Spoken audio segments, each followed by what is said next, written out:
ಹಾಲಿ ಸಂಸದರಾಗಿರ್ತಕ್ಕಂಥ ಸುಮಲತಾ ಅವರು ಹೋಗಿ ನರೇಂದ್ರ ಮೋದಿ ಅವರು ಭೇಟಿ ಆಗ್ತಾರೆ, JP ನಡ್ಡಾ ಅವರನ್ನ ಭೇಟಿ ಆಗ್ತಾರೆ, ಎಲ್ಲರನ್ನೂ ಭೇಟಿ ಆಗ್ತಾರೆ. ಅಲ್ಲಿ ಸುಮಲತಾ ಅವರು ಕ್ಯಾಂಡಿಡೇಟು ಅಥವಾ JDS? ಇಲ್ಲ ನೋಡಿ, ಅವರು ನಮ್ಮ ಪಾರ್ಟಿಗೆ ಸುಮಲತಾ ಅವರು ಬೆಂಬಲ ಕೊಟ್ಟಿದ್ದಾರೆ.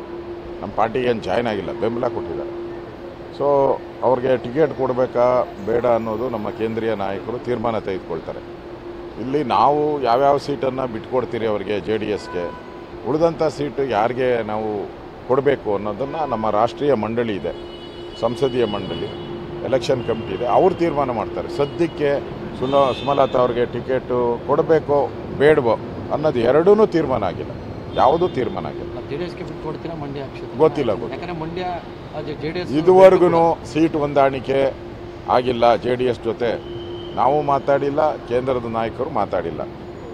ಒಂದು ಸರಿ ನಮ್ಮ ಕೇಂದ್ರ ನಾಯಕರು JDSಗೆ ಎಷ್ಟು ಸೀಟು ಮತ್ತು ಯಾವ್ಯಾವ ಸೀಟು ಅಂತ ಡಿಕ್ಲೇರ್ ಮಾಡಿದ್ಮೇಲೆ ಅಂತ ಉಳಿದಂಥ ಸೀಟುಗಳನ್ನು ನಾವು ನಮ್ಮ ಕಾರ್ಯಕರ್ತರಿಗೆ ನಾವು ಹಂಚುವಂಥ ಕೆಲಸವನ್ನು ಮಾಡ್ತೀವಿ. ಈಗ ಹಾಲಿ ಸಂಸದರಾಗಿರ್ತಕ್ಕಂಥ ಸುಮಲತಾ ಅವರು ಹೋಗಿ ನರೇಂದ್ರ ಮೋದಿ ಅವರು ಭೇಟಿ ಆಗ್ತಾರೆ, JP ನಡ್ಡಾ ಅವರನ್ನ ಭೇಟಿ ಆಗ್ತಾರೆ, ಎಲ್ಲರನ್ನೂ ಭೇಟಿ ಆಗ್ತಾರೆ. ಅಲ್ಲಿ ಸುಮಲತಾ ಅವರು ಕ್ಯಾಂಡಿಡೇಟು ಅಥವಾ JDS? ಇಲ್ಲ ನೋಡಿ, ಅವರು ನಮ್ಮ ಪಾರ್ಟಿಗೆ ಸುಮಲತಾ ಅವರು ಬೆಂಬಲ ಕೊಟ್ಟಿದ್ದಾರೆ.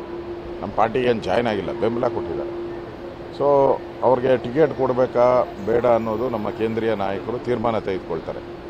ಇಲ್ಲಿ ನಾವು ಯಾವ್ಯಾವ ಸೀಟನ್ನು ಬಿಟ್ಕೊಡ್ತೀರಿ ಅವರಿಗೆ JDSಗೆ, ಉಳಿದಂಥ ಸೀಟು ಯಾರಿಗೆ ನಾವು ಕೊಡಬೇಕು ಅನ್ನೋದನ್ನು ನಮ್ಮ ರಾಷ್ಟ್ರೀಯ ಮಂಡಳಿ ಇದೆ, ಸಂಸದೀಯ ಮಂಡಳಿ, ಎಲೆಕ್ಷನ್ ಕಮಿಟಿ ಇದೆ, ಅವ್ರು ತೀರ್ಮಾನ ಮಾಡ್ತಾರೆ. ಸದ್ಯಕ್ಕೆ ಸುಮಲತಾ ಅವ್ರಿಗೆ ಟಿಕೆಟು ಕೊಡಬೇಕೋ ಬೇಡವೋ ಅನ್ನೋದು ಎರಡೂ ತೀರ್ಮಾನ ಆಗಿಲ್ಲ, ಯಾವುದೂ ತೀರ್ಮಾನ ಆಗಿಲ್ಲ. JDSಗೆ ಬಿಟ್ಟು ಕೊಡ್ತೀರಾ ಮಂಡ್ಯ ಕ್ಷೇತ್ರ? ಗೊತ್ತಿಲ್ಲ. ಯಾಕಂದರೆ ಮಂಡ್ಯ JDS ಇದುವರೆಗೂ ಸೀಟ್ ಹೊಂದಾಣಿಕೆ ಆಗಿಲ್ಲ JDS ಜೊತೆ.